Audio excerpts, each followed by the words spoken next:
It's always interesting to speak to someone who also understands the challenges, the pains that come with outbound, but also the benefits. You have to be providing something of value to the people that you're working with. You're going to learn a lot along the way, and we're going to learn what this business specifically needs as well. If it's that hard for me to get to sell someone, they're going to be a terrible client. If it was easy, everybody would be doing it. Like with basic marketing, you need to be relevant. So the founders that I've seen the most successful are the ones where they have a vision, but they're open.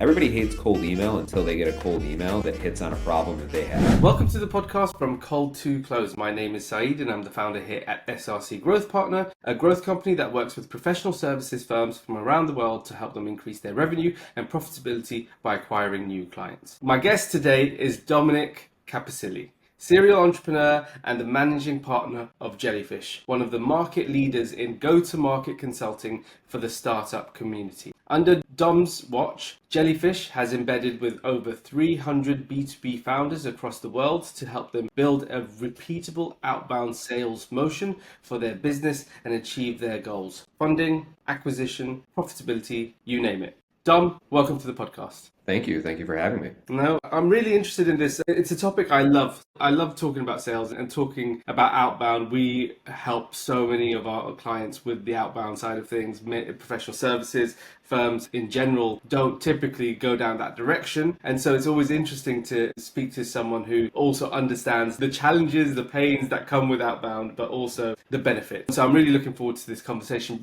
For our viewers and listeners out there that may not know who Dom is, can you maybe share with them your origin story, how you got to where you are today, and what you're doing at the moment at JJELLYFISH? Yeah, sure. So I actually did not have a typical MBA or like sales background. I was a screenwriter. So I went to school for screenwriting and kind of learned about story when I was a screenwriter. Story, it turns out, actually is really, really useful in sales. So when I was in LA for a couple of years working for like a horrendous literary agent who's just not like a great person, I decided, you know what, I miss New York, I miss my friend group, and I just got in my car and came back to New York. And I had friends tell me that I had always, that they thought I would be pretty good at sales, and I never really got it. I think I like tried to sell Cutco knives when I was like 16, and it really turned me off to the entire sales process. But a friend of mine said, hey, come join my company.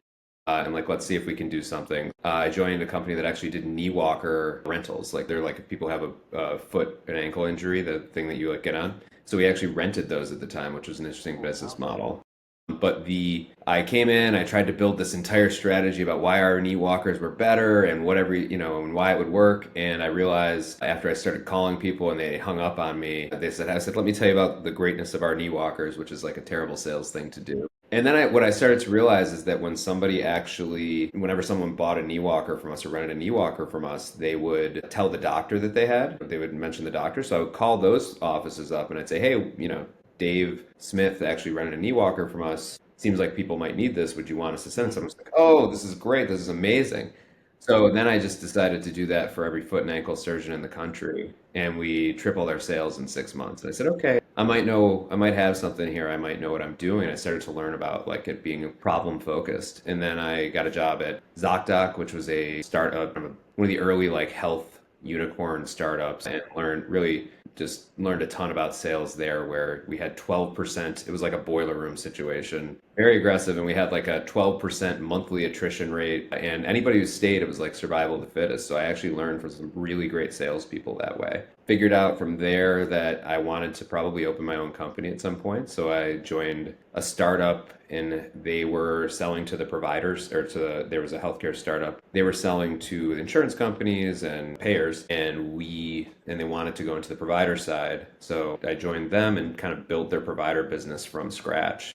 And we started doing a lot of really interesting stuff around, before I even knew what it was, frankly, what I would refer to, Steve Blank calls it customer development, which is a lot of what we do. And the idea is, hey, let's forget about the product you want to put out there. Let's understand what the market actually looks like and what the market needs and what the problems are that they're solving. So we had a very I was able to go many different ways with this software in the provider space. And I started actually having these conversations with a bunch of leaders at cancer centers and just trying to figure out like what their biggest challenge was. And we realized it was patient education. And then we started to build the software towards that problem set. So I was really doing this for a company. And at the same time, I realized other company, I was working in a WeWork. I was starting to get more exposed to the startup community, and I had this idea that if someone owned a company, they really knew what to do when it came to sales, professional services, or B2B SaaS or anything. And I realized that wasn't true very, very quickly.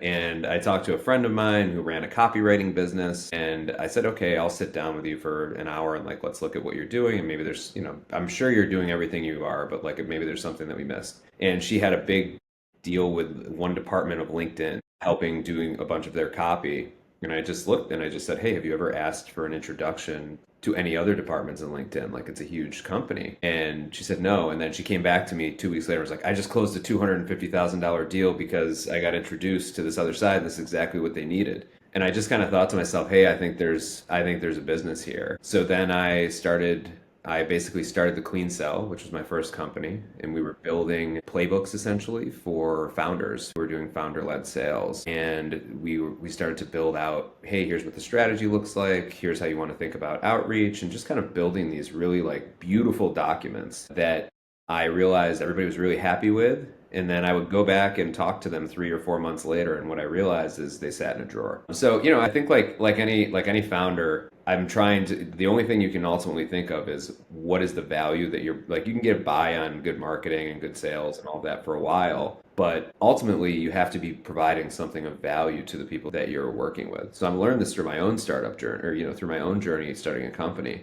And then I started to realize that you can only really do it well through execution. And it's really strategy plus execution that actually makes sense. You have to have this great strategy, but that's really just a hypothesis before you actually get in the market. And then you start having conversations with folks and realize that like this thing needs to shift or that thing needs to shift. And that's why it's so important for founders to, founder-led sales is something we preach a ton at Jellyfish. So I started to realize that we started to move more towards this customer development angle, doing the very thing that I did for the previous startup that I worked for. And I started to see really amazing results there. We were able to get people on calls. We were able to like talking about this unique point of view and perspective on the problem, and just kind of built from there and started to grow. And then when I met Jen and Justin, who were the founders of Jellyfish, we started to see that we both saw this world the same way. And we saw that kind of a lot of consulting was very broken because it was either super strategy focused or super execution focused. And combining those two is really, really difficult.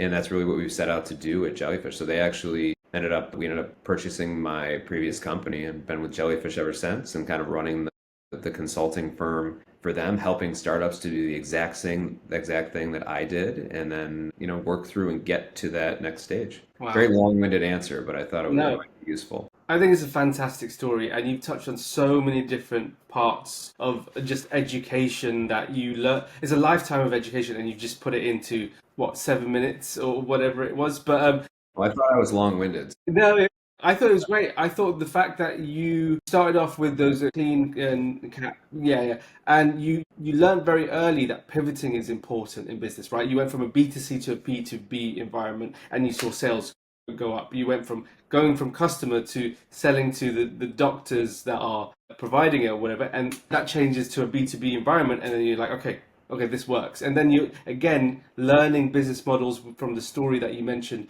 with regards to that LinkedIn department, and then understanding. It's that constant understanding that business changes, and you should go and don't be stubborn with what you think the strategy is or what you think it should be.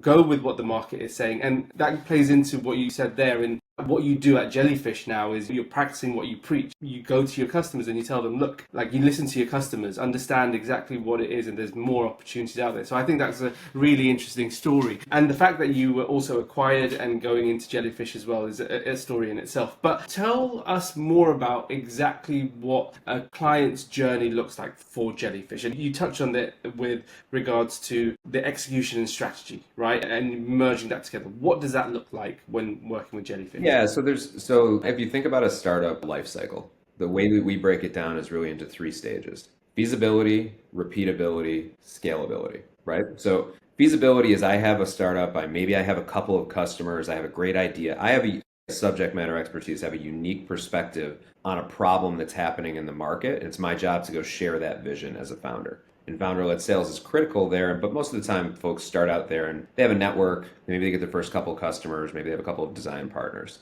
All the way on the other side of that is scalability, which is we have the entire puzzle figured out or mostly figured out, and we need to plug the right pieces in it, and then we now need to grow it. And I think what happens is people try to jump from feasibility to scalability, and the hard part is this middle area, which is repeatability. So what that looks like is just simply the ability to close sales without knowing someone, right? Like not inbound, not from your network. You actually need to go out and build a repeatable outbound sales process, not just from outreach perspective, but taking someone through the entire sales process to actually pay you money to solve this unique problem that you have, right? And the gap that we see is that most founders are kind of in one of a few places. The first place is they are technical founders, right? They have a subject matter expertise, but they're not great salespeople themselves and don't really understand how to sell. So some of them, you get some really charismatic people who are just like, they're so excited about the problem that they get the people excited and they sell that way, really not knowing what they're doing. But it's really hard to build repeatability off of that and anything else, something that you can outsource. And then the other is just like they don't know how to sell, period, and they have a great product, and you end up kind of in this trouble spot. So so they do one of three things. One is they try to hire a VP of sales, and that person, that VP of sales is usually, or that higher level person, doesn't usually want to get their hands dirty, and usually also comes in with saying, hey, I have a Rolodex in this area, and then what they do is they try to fit your product to the Rolodex. Yeah. And doesn't necessarily work. And they're also much better at the scalability side. That's usually where they come from because they're probably coming from a bigger company and they're better at kind of building out something that already has product market fit. You're not there. There are many pivots that are going to happen before you get product market fit, even, to what I was speaking about with the pivot with our business. Mhm. If I weren't in every single call, I wouldn't have known that what I was doing wasn't actually, even though it was good in theory, wasn't actually delivering the value in the way that I thought it was. Usually there's 5 or 6 of those little pivots that are happening that you need as the founder to be directly involved in and be able to pick up with and have nuance on. So it's really, really critical that the founder's involved. So either they try to outsource it to someone senior or they try to hire someone junior, knowing that they need to be involved and let that person or that employee say, okay, go get us meetings and help or like you'll take the initial meetings. And that person is an executor, right? They're not at a point in their career where they understand how to do 0 to 1 sales and how to like make those adjustments. They don't have the subject matter expertise necessary to pick things up. So that never works and they usually end up floundering. The third one is the founder says, I will do it myself. But the founder doesn't have the skill sets and they don't have the time necessarily to do that well. Now you can definitely, most founders are very industrious people and they try to figure it out. But the gap that we fill is we actually directly embed with the founder and essentially take on the founder as our sales engineer, like the technical person. But we're guiding what the information is that we need to get out, digging into the problem, and teaching this founder essentially how to sell by osmosis by watching us do it. But on top of that, you now have 2 things. You have a person who has the actual subject matter expertise on the topic, and then you have us who have the subject matter expertise on how to build a sales process, like the little things that you need to listen to when someone is interested or isn't interested. I can't tell you how many founders are like, hey, we gotta sell, we gotta close here. Yeah. I just talked to someone, they're super excited, they're gonna sign next week, and I go and listen to a call. I'm like, you're missing many different things here. This person's actually just pushing you off, and they're not a decision maker. So there's the sales subject matter expertise piece that you need. So what we do is we combine those 2 things, and we're able to embed and we're able to get to those 5 to 6 little pivots a lot quicker. Most founders sometimes think about sales, especially at the early stage, as like ROI and pure revenue in, like we need to get this to justify the cost of what we're doing. And that's like thinking about like how fast you're going to run through a trail that hasn't been blazed yet, right? So your job is really to get to that time to insight as quick as possible. So the basic pitch that I have when we're talking to people is, look, how much time do you have? You maybe have an investor or, like what is your level of time that you can spend on this? Because if you can spend 2 years and just keep doing trial and error and try to learn on your own and do all of that, then go for it. But if you need to get there quicker because your runway is going to run out before you need to get to your next round or whatever's going on, you need to be able to move faster. So what I'm selling you is we're going to shorten that learning curve a lot for you because we've done it 300 times. So that's kind of how Jellyfish works. It's so great to hear because a lot of what you said resonates primarily with how we operate as well. It's primarily that level of difficulty that is in building a repeatable outbound system for a specific organization, right? Because look, everyone says, okay, and I love how you articulate feasibility and scalability, right? Because the feasibility, everything is hypothesis at first, right?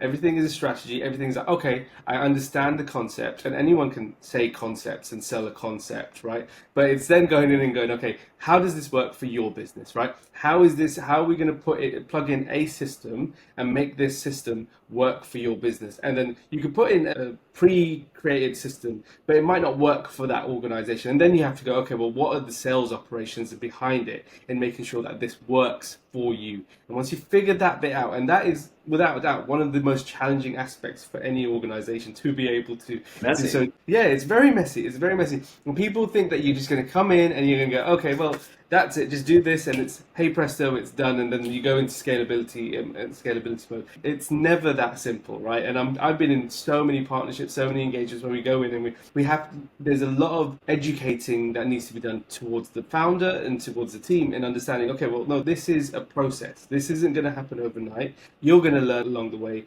and we're going to learn what this business specifically needs as well. So in terms of your philosophy when making mistakes in a partnership and an engagement, when you work together, how do you handle those situations with a client and turn them into trust building opportunities and actually developing that process? So, okay, so just to make sure I understand the question, you're basically trying to figure out someone comes in, they want to work with us.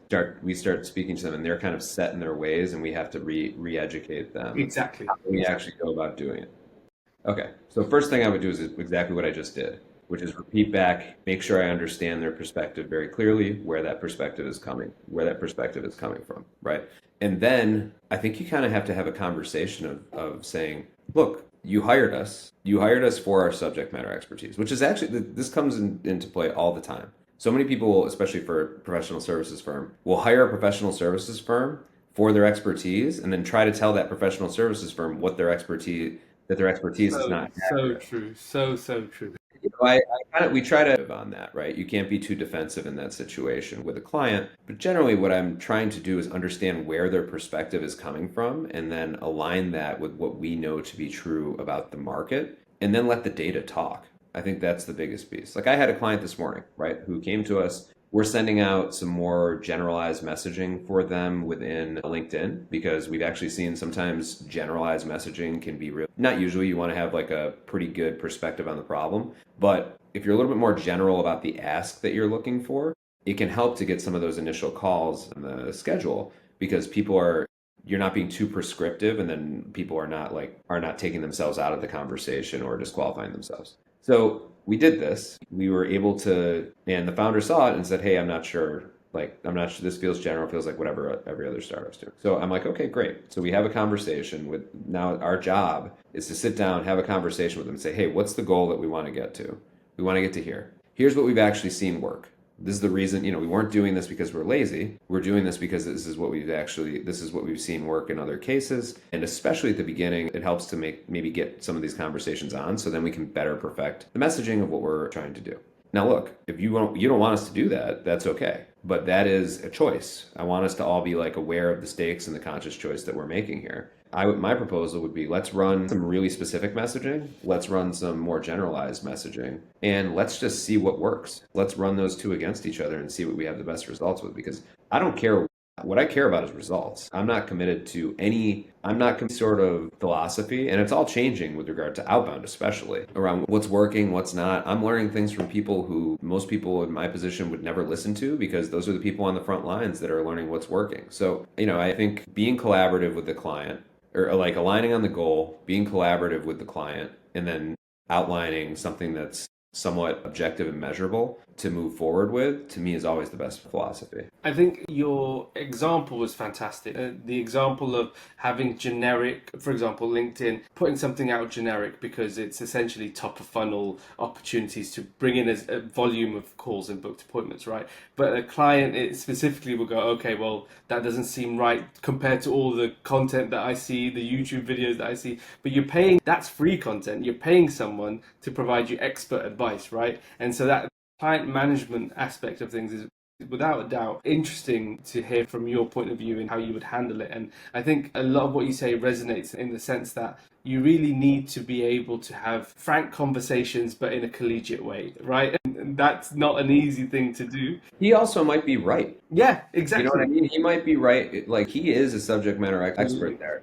So that's why I mean, like being A/B collaborative is testing. really critical there, right? Like in putting the data out, which is, it's just about to me aligning the experiments. That's like the biggest thing. Like, hey, we want to do this thing. Here's the reason why we want to do it. And like honestly, it's a failure on our part to not have communicated with him. And so that's something we always need to continue to work on. But understanding this is the experiment, here's why we're doing it, here's what we think it will accomplish, and let's let the data talk so we can actually be scientific about this. Yeah, exactly that. In terms of not being attached to an outcome, be more being attached to getting the right results, right? And 100%. however you get about it doesn't really matter as long as you get those results. So, without a doubt. So, in terms of then having, I guess my next question would be most founders they you hear go to market a lot, right? A go to market strategy, go to market this, go to market that. There might be those out there that don't necessarily know what exactly go to market means. Explain to our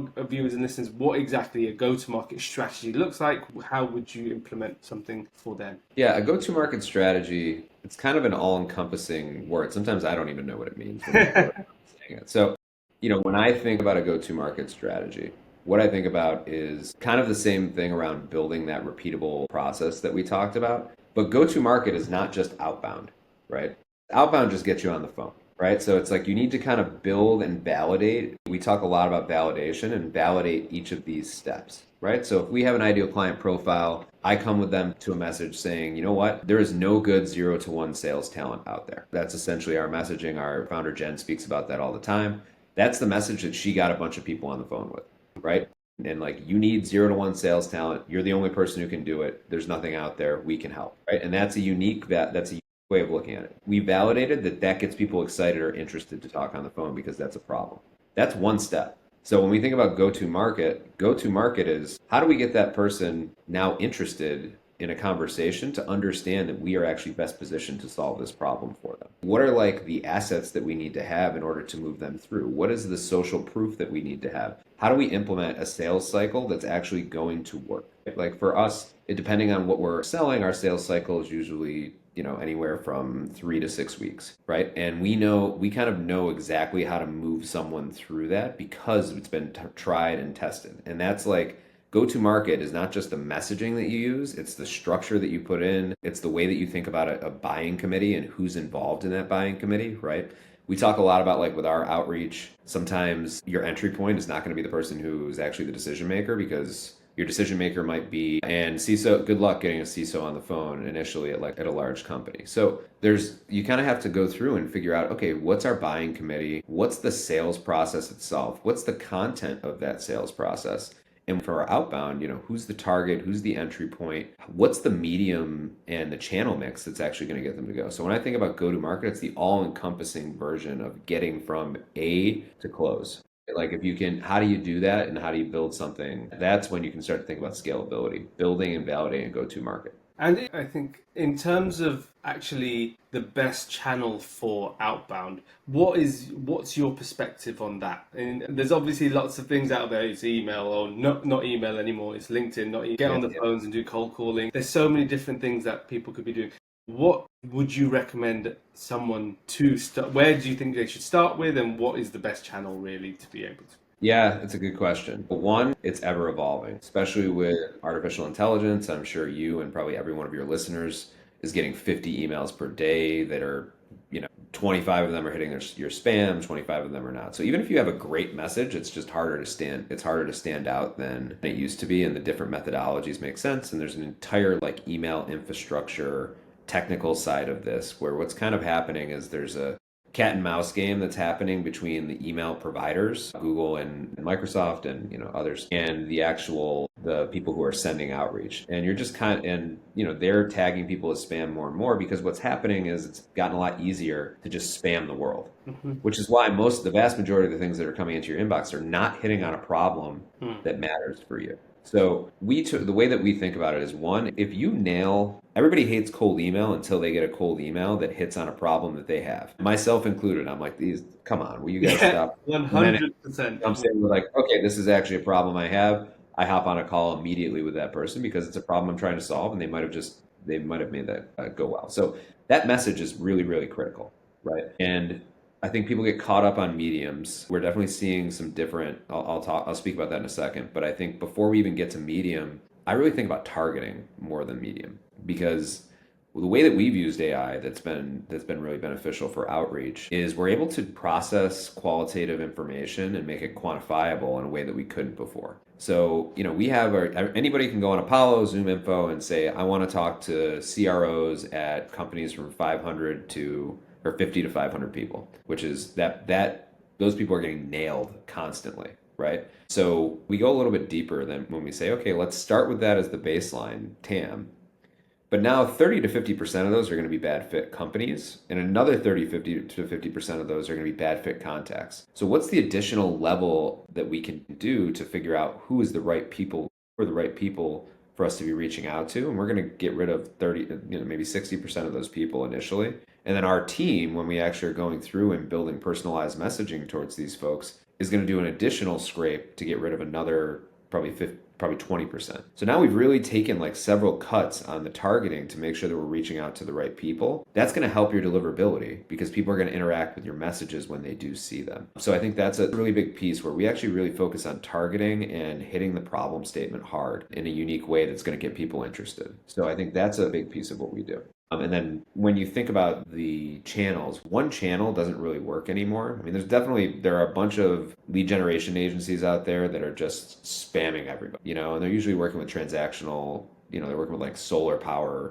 people, and they're just trying to get people calls and, that can work, but they're hitting up so many. Whereas we try to think about omni-channel as our approach generally. So email is more of a marketing touch than it used to be. So we're figuring out how many touches do we need to get someone to understand that we're a human being reaching out to another human being. So we'll do a combination of email, LinkedIn, phone calls, and text, but we're being very specific that we're following through on one message across it. So when our cold callers call, they're usually taking a chief of staff approach and saying, hey, I'm following up on an email that my founder sent. And he sent a LinkedIn message as well. Did you receive it? Do you know what it's about? And they're going to say no. And then you say, okay, well, here's what he wants to talk about or she wants to talk about. And then we talk about that. So an omni-channel approach tends to work best. We're having a lot of success on LinkedIn recently, I think, because there's some limits on LinkedIn and we don't spam the market. So as I mentioned, we get very targeted. So if we're hitting the right people on LinkedIn, we're more likely to be able to get in front of their eyes than we would be otherwise. But we think about the whole thing as omni-channel. Phenomenal response to that. And I think there's a real lesson to our viewers and listeners out there in understanding that it's never just one channel. Omni-channel is one of the most important things you could do. And I love the fact that when you're talking about email, you're talking essentially about hitting pain points, or what we like to say, relevance, right? Like with basic marketing, you need to be relevant. If you have a relevant problem that you're solving, it can be a cold email, it could be a cold call, it could be a DM on LinkedIn, it could be whatever it is. But if it's relevant to the person that you're sending it to, it stops them in their tracks, right? And most of the things that are coming through that are spamming people is not relevant, or it's not a problem that's being solved. And so that's why people move right past that and put it in the spam folder. And so understanding, okay, targeting that, and that's where the go-to-market strategy comes in, right? Understanding exactly what the problem you're solving, understanding exactly where your ideal customer profile is and what they're actually thinking about, and then going, okay, this is the problem we solve, this is how we solve it. Send them an email, maybe drop them a message, a DM, and then give them a call. And at some point, someone's going to go, okay, oh, I think I know, and then you get your book meeting. But it's effort. It does take strategy. And people don't realize that when you don't use an omni-channel approach, you get limited, right? Once you've run out of time on an email on emails, then what do? Do you want to? You can recycle it again, but eventually that same list will get put into spam. Eventually, deliverability will tank, and then you'll be blacklisted, and your email get new email domains, and then it starts all over again. But if you're Yeah. taking a much more structured approach, but a personal approach, a relevant approach, you give yourself the best possible chance of success, right? Well, and it's hard, but it's hard to do that, right? An Yes, omni-channel approach is hard. That's why we're able to have success there because it's easy. It's relatively easy to spam a market using email with no sort of especially personalization. nowadays, 100% with software, scraping tools, with everything. We also speak about a lot, and one thing that this is something that we're kind of starting to get on the edge of is underserved attention areas. So, one thing, and again, this goes back to like level of ease, and it's something that even that like our own internal technical system is working to evolve to be able to meet the needs of the market. Sometimes you want to meet your customer where they are, right? So, for example, we know that building people who are building apps, AI apps, which is what some of our customers are chasing down to help them with tools to build these AI apps, they're using tools like LangGraph and Unstructured. And LangGraph and Unstructured have public Slack channels. So it's like meeting them in that channel is going to be better than reaching out, even then if you can find that person's email, reaching out to them there. We have another customer that we're working with there right now who's focusing on influencers because they're selling a product to influencers to basically create like situational practice frameworks for people who are teaching a soft skill. So those people are on Instagram, right? So everybody's reaching out on email because it's the easiest channel. But if you can go where someone is and build something on that, your rates will jump because nobody else is doing that because it's hard, right? And this is something that we're working on and trying to figure out, okay, channels are going to continually evolve. How do we go meet people where they actually are? And I think what's the best way that we can do that and create a process around that? That's not easy work. That is very difficult work to kind of build that in, to do reporting on that. All of that stuff's hard, but it's worth it because it works. Absolutely, absolutely. And it's building a competitive advantage, right, for your client. And that is the best thing you can really do. But if it was easy, everybody would be doing it. It's easy now to do email. It's easier to spam on LinkedIn, or like it's easy to scrape lists. It's easy to do this. So then it becomes more complicated to do well with outbound. If you're determined and you have skill and you have strategy, then there's no and a team that is capable, then there's a real reason why you can find success. This section of the podcast we like to call the entrepreneur's room. We ask a series of questions to our guests to give our viewers and listeners an opportunity to understand how business owners and leaders think and operate in their business. So at this stage of the interview, I always like to ask. We're doing the hot round right now. Yeah, essentially, yeah. In terms of, yeah, I like to ask this question, how are you currently spending your days in the business? So I generally have a big picture list that I keep on the Slack canvas for myself of kind of big picture things that I know that I need to accomplish or things that I need to do. I power stack those each day and I try to work on them. Trying to keep myself free of like endless meetings. I usually try to have a couple of hours of heads down work because that's when I go best. And I think from a structure point of view, I try to get out of my office at least for 15 to 20 minutes a day. We just moved and we live across from a park. And I find that like I'm starting to learn when I start to feel like I'm halfway starting a bunch of things or I'm just like overwhelmed and I'm like, this feels like too much. I don't know. Maybe I should run a coffee shop. I just decide, okay, time to get out. I just put on my shoes and go walk around the park for 25 minutes. And usually when I come back, I'm able to be a lot more productive. I don't know if that answers your question. Yeah, no, that's actually really great advice, and it's something that I would also align with in the sense that sometimes where I find that I'm working in the office and the office isn't enough, or if I'm working in the home office and it's not the right environment, just taking the laptop and going, okay, let me go to a coffee shop, and it's just a completely different environment just does something. You got a coffee by you, maybe a bagel or something. And then you just go and you just lock in and it just freshens up your mind in a different way. So yeah, some great advice there. Yeah, the next question I like to ask is, as a leader of the business, obviously there are important things to you when you're tracking business success. What are the most important metrics for you when running the business? Yeah, so I think for us, I think a lot, and when we think about I look at the business metrics that matter most to our clients, right? So one thing I'm looking at every single day is, what's our interest rate?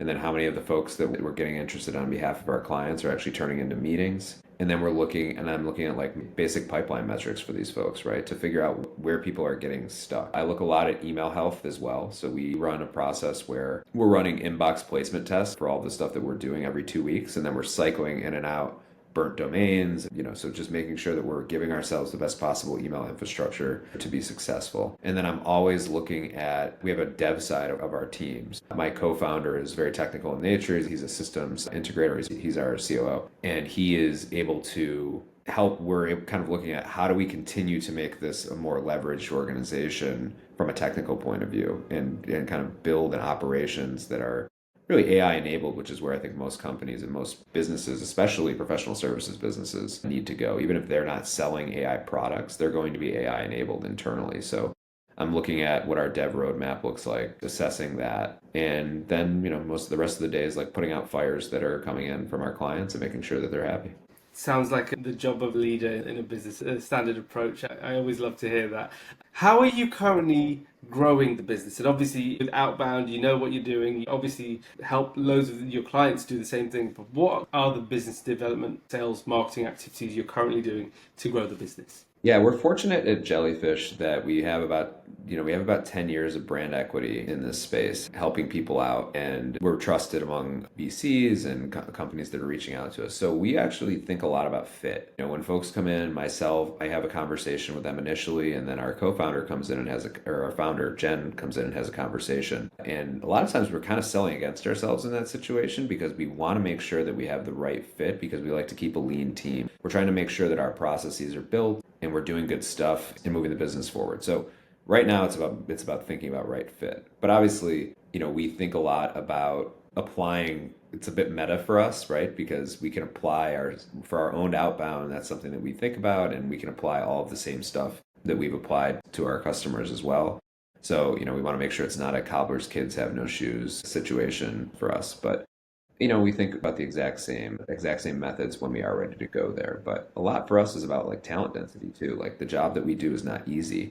So understanding and making sure we have people who can execute on that process, and that we're enabling those people with the tech stuff, the tech side of what we're doing, is really like critical, and kind of what we're thinking about over the next year as we think about growing smartly. It's essentially disqualify heavily, find the right fit, and also find the right talent to be able to execute in allowing scalability to come in.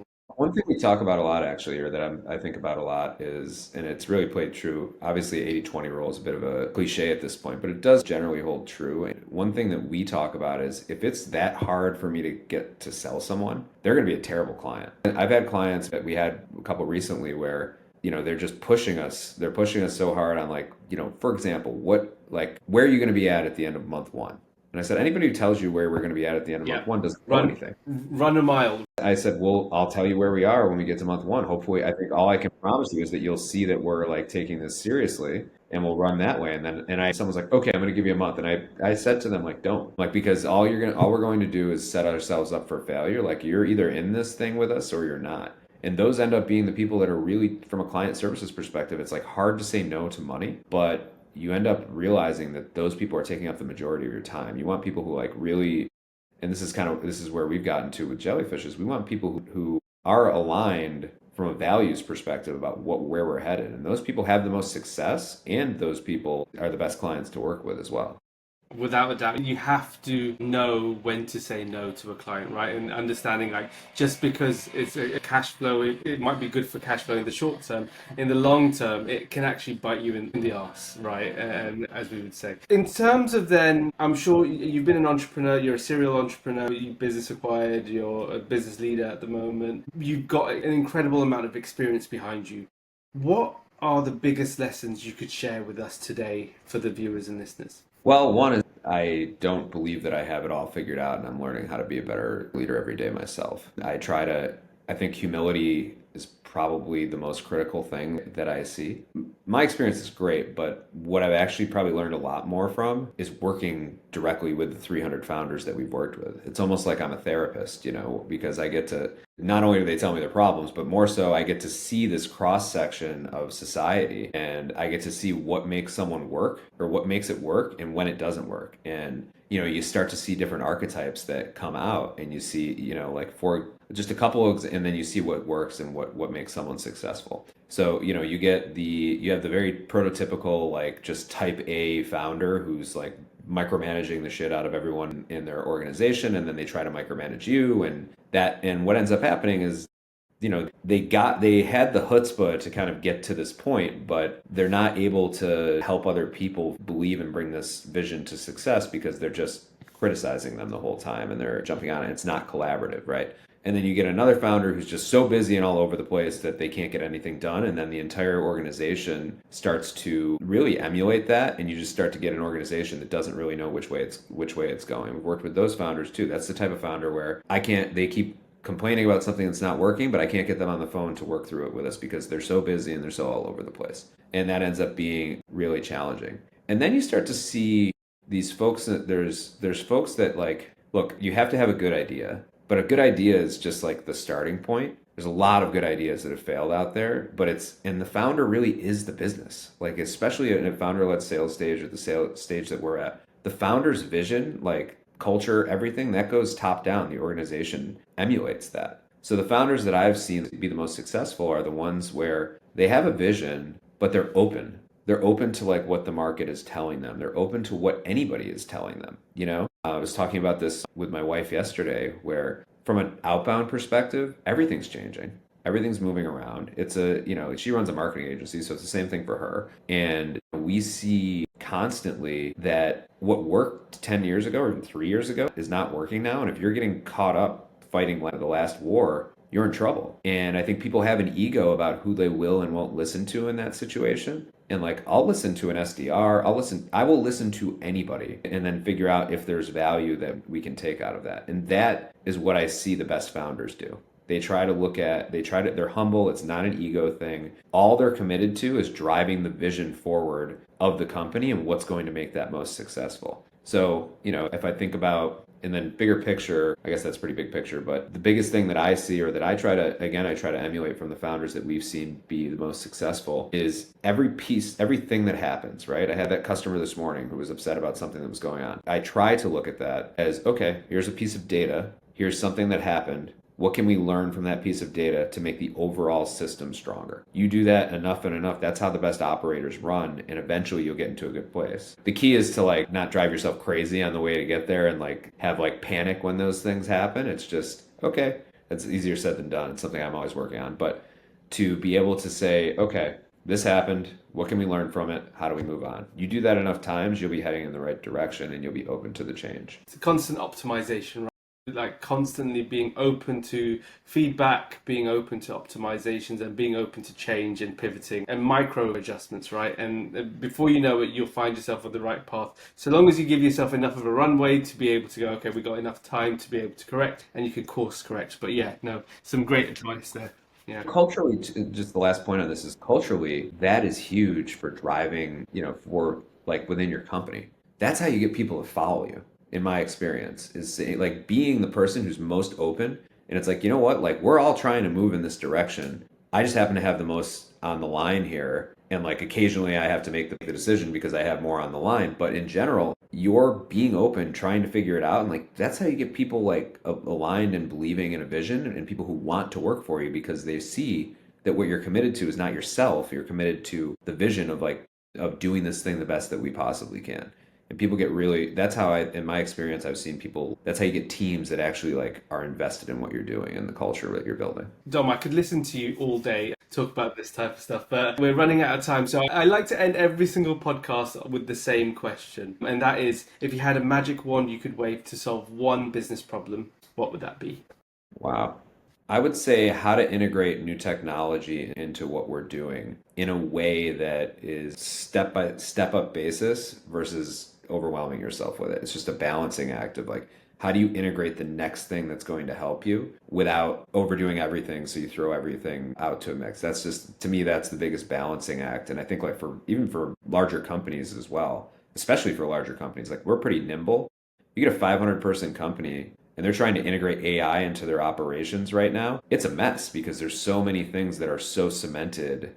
It's going to be really interesting over the next couple of years to see how people are implementing new technology into their business and having those businesses become more leveraged while trying to you basically have to change everything. So I think that's a really interesting business problem to solve to help those companies. I don't know if those companies are going to die and then new ones will come in their place that are AI enabled, or if those companies are going to adjust. I'll be really interested to see. 100%. I think, especially with AI coming in thick and fast, every single day is a new day in the dawn of AI. So the technological advances that are happening just since ChatGPT came out 2 years ago is phenomenal. So 100%, there's a lot of aging, larger companies that will struggle to implement this into their businesses, and then the smaller companies, as with each generation of business that comes before it, comes in to fill the void. So I couldn't agree with you more. Dominic, it's been an absolute pleasure having you on the podcast. You've had some phenomenal insights, some great comments, and some lovely stories as well. For all those out there that might want to reach out to you, get in contact, how would they get? So they can either go to our website on jellyfish.com. There's a way that you can reach out to us there, or you can reach out to sales@jellyfish.com, or just shoot me an email at dom@jellyfish.com. And remember, Jellyfish has 2 J's because our founders' name are Jen and Justin. So